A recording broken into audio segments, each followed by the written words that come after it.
reputation as one of the world's leading specialists in craniofacial surgery, facial aesthetics, cleft lip and palate surgery, and trauma-related injuries. His unique background combines the skills and expertise of a field-leading plastic surgeon with the rigors of academia and the compassion of a humanitarian. Professor Abu Sitta's pioneering research and innovation have transformed the faces and lives of his patients across the globe. As a recognized authority in his field, he has featured regularly in the press and has been dubbed the man who fixes broken faces. غسان has over 30 years' experience, having worked in 12 wars across Yemen, Iraq, Syria, South Lebanon, and Gaza. For the past year, he has run the plastic surgery residency program run by a Palestinian medical aid charity. He set up the curriculum and coordinated the rota for the program. He has also written 2 textbooks on war surgery and is widely regarded as an expert in war-related surgery. Professor غسان.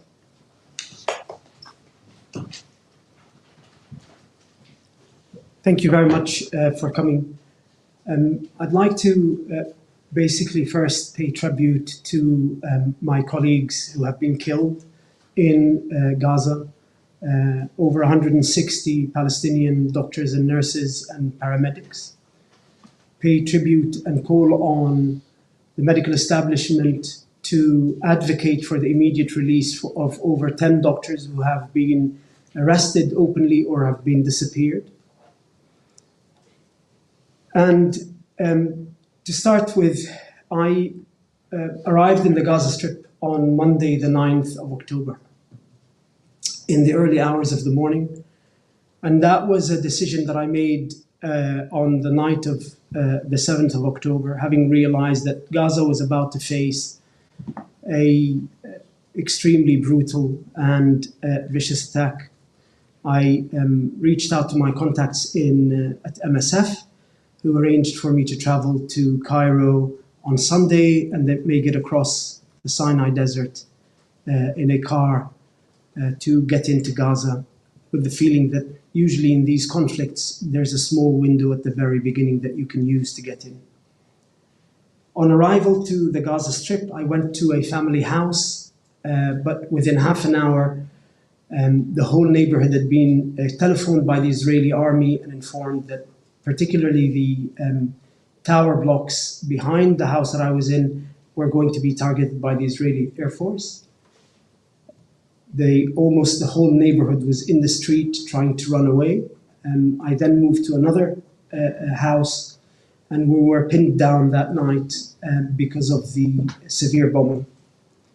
In the early hours of Tuesday morning, when there was a lull in the fighting, I managed to go back to the damaged building that I had evacuated and pick up my suitcase and then walk to Shifa Hospital from there. And from there on, I joined the plastic and reconstructive surgery team at the burns unit at Shifa Hospital.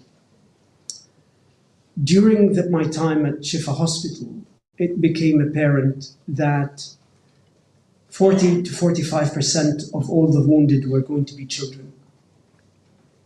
That there were, the primary target of the bombing was people's residential homes, and that we were getting multi-generational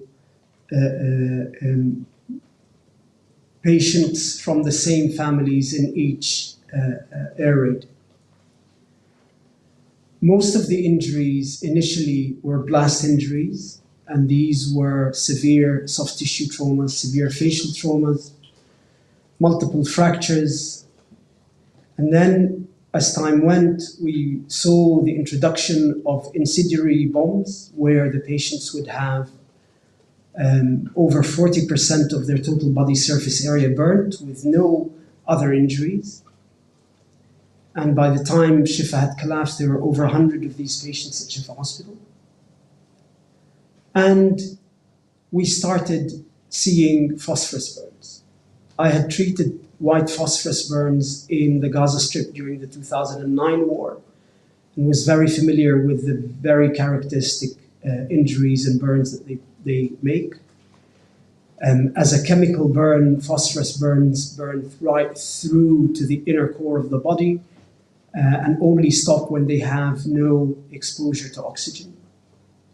And so the burns would be, the patient would be basically puckered with burns that core right into the ribs, the bones, and unlike thermal burns that spread from the surface more horizontally. We also started to notice the increased use of fragmentary missiles. Patients were coming in with very unique injury patterns. In normal blast injuries, the wound edge is covered with soot and is burnt, and there's a lot of rubble, dirt, clothes, metal inside the wound. These wounds were very clean cut. Unlike blast injuries where the amputation happens at the weakest part of the body, like the joints, these patients were having guillotine amputations in extremely tough parts of the body, in the mid-thigh, where you have to work your way through all of the muscles of the thigh, and the thigh bone, the femur. And they had serrated edges, as if what they had been hit by was a saw.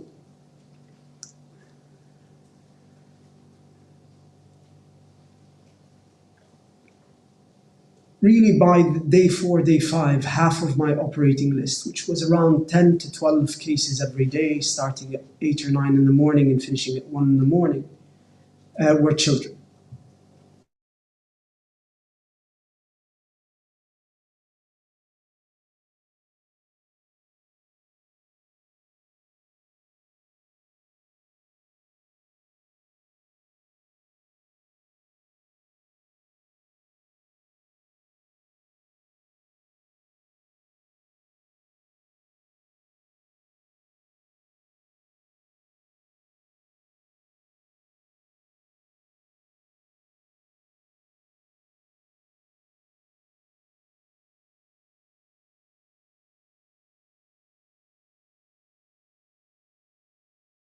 In Jabalia camp, I moved to Al-Auda hospital from Shifa.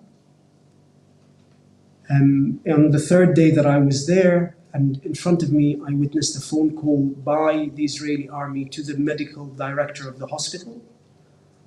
And he was informed that unless he evacuates the hospital within 2 hours, the hospital is going to be targeted. Of course, that was not going to be possible. First of all, the job of the hospital is only to leave once all of the population is left. And 2, that there were many patients that were too difficult to move. We evacuated the patients that had been operated on, were recovering from their injuries, and I moved back to Shifa to rejoin the plastic surgery team there. While in Shifa, the number of burns and the number of pediatric injuries were increased. One of the most horrific scenes that I witnessed in Shifa Hospital was when, after the air raid and the dead and the wounded were brought in, members of the Shifa medical staff and nursing staff would be running frantically in the emergency department, looking at the faces of the wounded and the dead to see whether their relatives had been amongst the wounded, and in many cases their children had been amongst the dead and the wounded. At one point, one of our colleagues, Dr. Midhat Saydam, while at work, his sister came with her children because they had been forced to evacuate their home. He decided to just take them to his house where his other siblings were taking refuge. And a few hours later, he was killed along with all of his siblings and their children. His children and his wife were buried under the rubble and were only saved 24 hours later. Dr. Midhat Saydam became one of many doctors that were killed, and we discovered after I came back and after the ceasefire that another member of the plastic surgery team, a nurse working at the burns unit, was also killed with his brother when their house was targeted. At what point the discussion was with Al-Ahli Hospital, because of the overwhelming pressure on beds at Shifa. We had over 2,000 wounded in a hospital that had a bed capacity of 600. The decision was that I would move to Al-Ahli Hospital, which we felt was safe because Al-Ahli Hospital, as you all know, is owned and run by the World Council of Churches and managed by the Church of England here. On the morning of the massacre at Al-Ahli Hospital, I moved by ambulance from Shifa Hospital to Al-Ahli. Al-Ahli is the oldest hospital in Gaza. It had at some stage been called the English Hospital because it was housed, and it was the hospital in which British soldiers during the First World War were treated. And it was full of plaques that families of British soldiers had dedicated to their loved ones. When we walked into the hospital, I could notice that what had been happening in Shifa was happening at Al-Ahli Hospital. The hospital was turning into an internally displaced camp. There are lots of children and families in the grounds of Al-Ahli Hospital. I went, I saw the patients, made a decision whom to operate on, made a list of 10 patients that needed surgery that day and another 10 that needed surgery the following day. And around 12 o'clock that morning, we had a visit from the CEO of the hospital and the medical director, Dr. Maher Ayad. What had happened in the days before is that also Dr. Maher Ayad had received a phone call from the Israeli army ordering him to evacuate the hospital. A day later, when he didn't, the Israeli drones fired 2 missiles at the fence of the hospital. And then he had received a second phone call from the same officer berating him for not having evacuated and telling him that unless he evacuated, the hospital was going to be hit. The reason why we had the visit from the management team is that they told us they had been in touch with the bishop in London.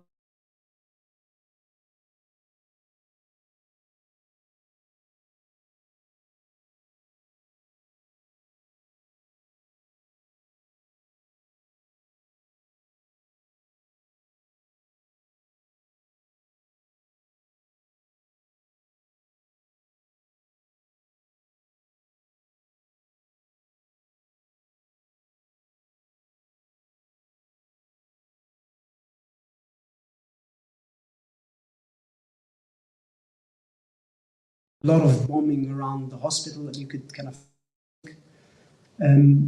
there was an almighty whistling sound coming towards us, kind of indicative of missile, and then a huge explosion. It was obvious from the size of the explosion and the damage that it was either at the edge of the hospital or within the hospital. The false ceiling in the operating room fell on top of us. Luckily, I wasn't injured, and I walked out of the operating room into a corridor that you could see the forecourt of the hospital in, where the families I'd seen the families earlier on. The ambulances were on fire, some of the cars were on fire, and the forecourt, which had been lit by that fire, was full of bodies and parts of bodies. I made my way through, and you saw some of the video there. That's a video that I took at Al-Ahli, through the survivors trying to get to the other end of the hospital. I went to the emergency department. The first patient that I saw on my right was a man in his mid-50s with an amputation at the level of the mid-thigh, similar to those guillotine amputations that I was telling you about. And there was blood spurting through the exposed arteries in his stump.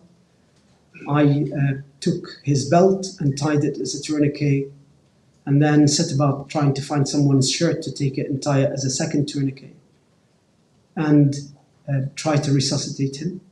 Once I was satisfied that he had been stabilized, I moved on to another patient who had received a single shrapnel to his neck, and that shrapnel had hit one of the vessels in his neck, and blood was spurting out of the neck.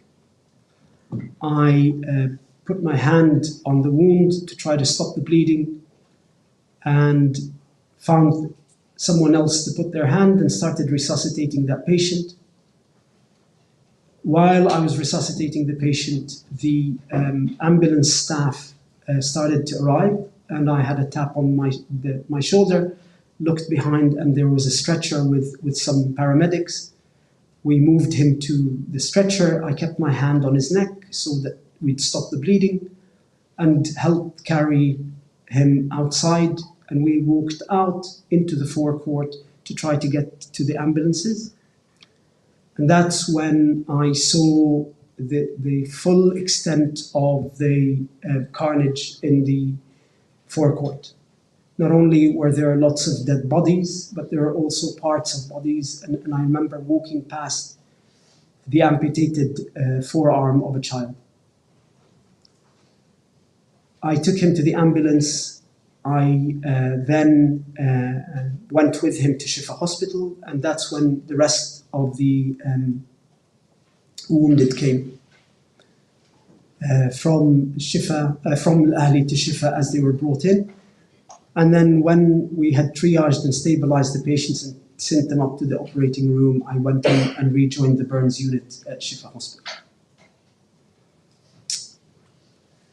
For the following few days, I just rejoined the team at Shifa Hospital, and we were seeing more and more children, more and more burns, but we were also seeing a phenomena at Shifa, which by the time Shifa had been completely surrounded by the Israelis, there were 120 children at Shifa Hospital who were wounded children with no surviving families. Some of whom were too young for us to even know their names. These had been taken out of the rubble, and there was no one left to care for them. There were over 100 major burns, and the bed crisis at Shifa had reached to the point where the wounded were being looked after on mattresses in the floors of the corridors, in the floors of the wards, in the emergency department.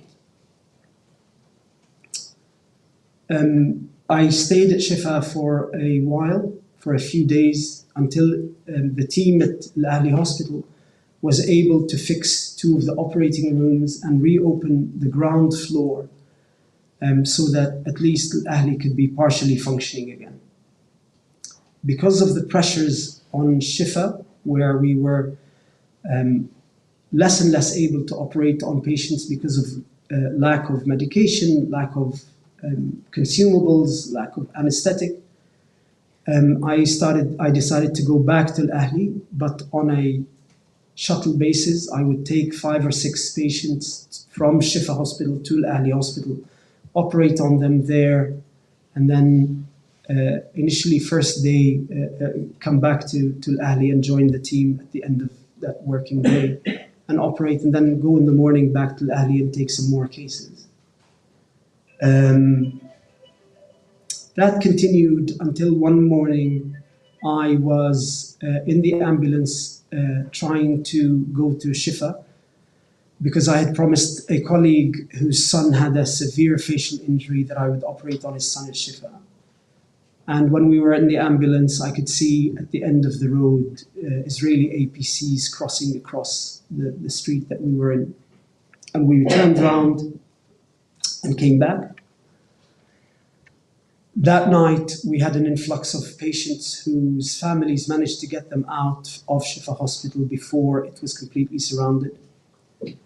But also, we became the only functioning hospital in the whole of Gaza City, and with the exception of the Indonesian hospital, the only functioning hospital in the northern part of Gaza.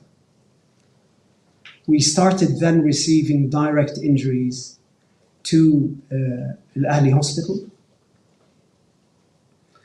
and the Palestine Red Crescent Society, which manages the ambulance service in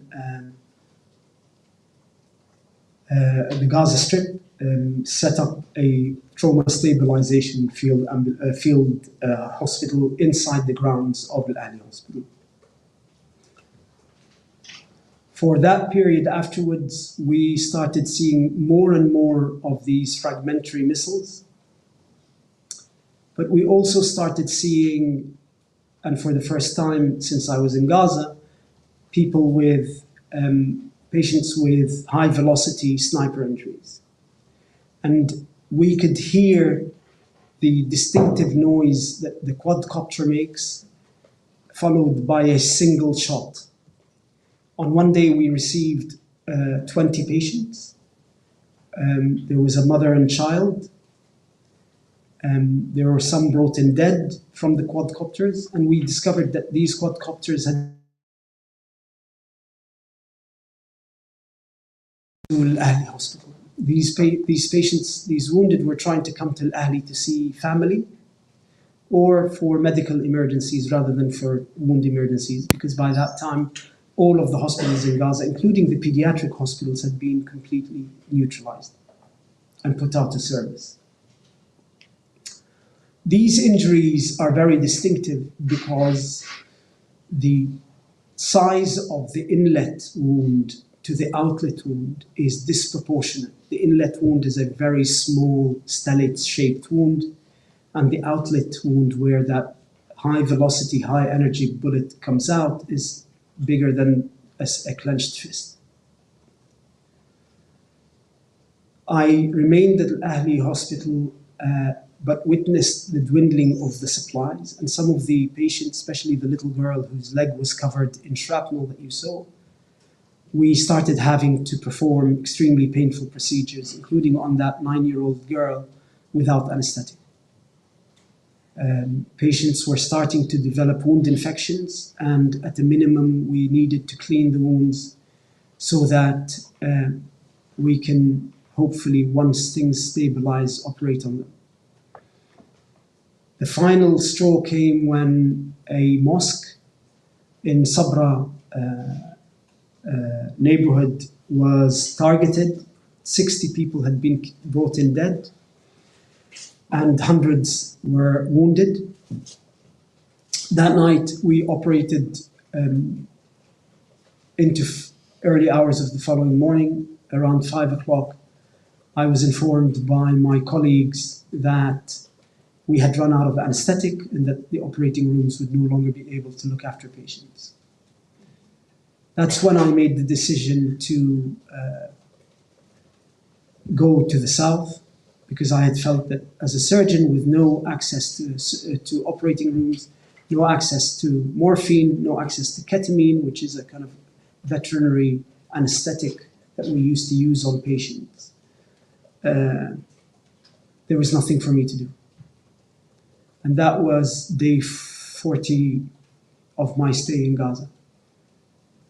We set out that morning, a group of us, myself, a colleague who was the anesthetist, and a couple of the nursing staff who had family in the south.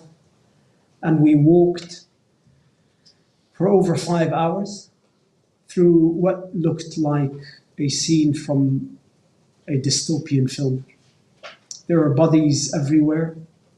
There was the sound of Israeli tanks as they were encircling and moving into position around Al Ahli Hospital. And there was just absolute destruction. The pinnacle of that journey comes to a bottleneck that the Israelis have created in Salah ad-Din Street, which connects the north and the south, where you almost walk in a clearing or a corridor that they had made that is half the width of this room. And you, on your left, are Israeli snipers and soldiers with cameras, and you're asked to, while you're walking, to look at these cameras. And my feeling was that it's because so that the facial recognition software can find out who you are. And then the soldier would ask people to stop, and then they would say something like, "The man in the red coat, there's someone next to you, to your right, put your hand on their shoulder." And you do that, and then they say, "You, that man, leave the kid that you are carrying behind and come over here." And you could see at the very end of that left side, there were over 15 Palestinians stripped naked, blindfolded, and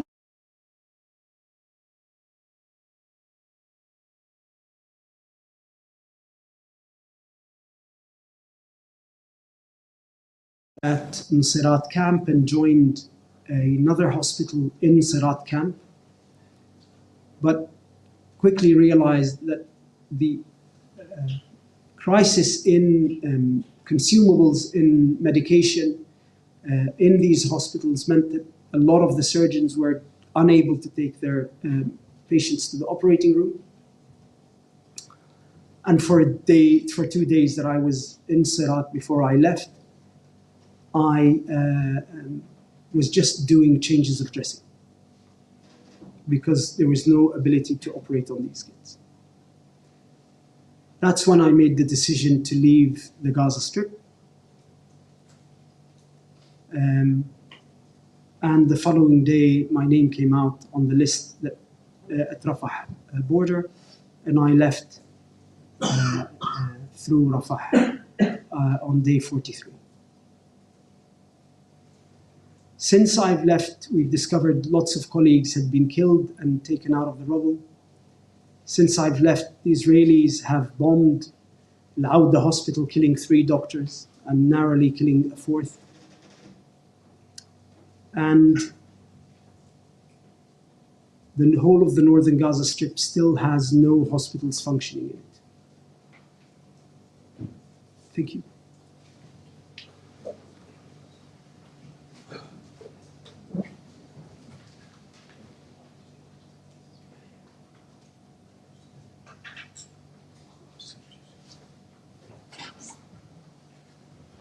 Okay, thank you. So we're going to move to the question and answer session. And I think what we'll do is we'll ask Dr. Ghassan to stand. I think we'll do it standing, just simply so people don't have to rearrange the microphones. So I'll ask Dr. Ghassan to join me. If you have a question for Dr. Ghassan, please could you introduce yourselves, the agency that you work for, and please keep your questions short. We'll take one question at a time and allow Dr. Ghassan to respond to it. Dr. Ghassan, would you like to?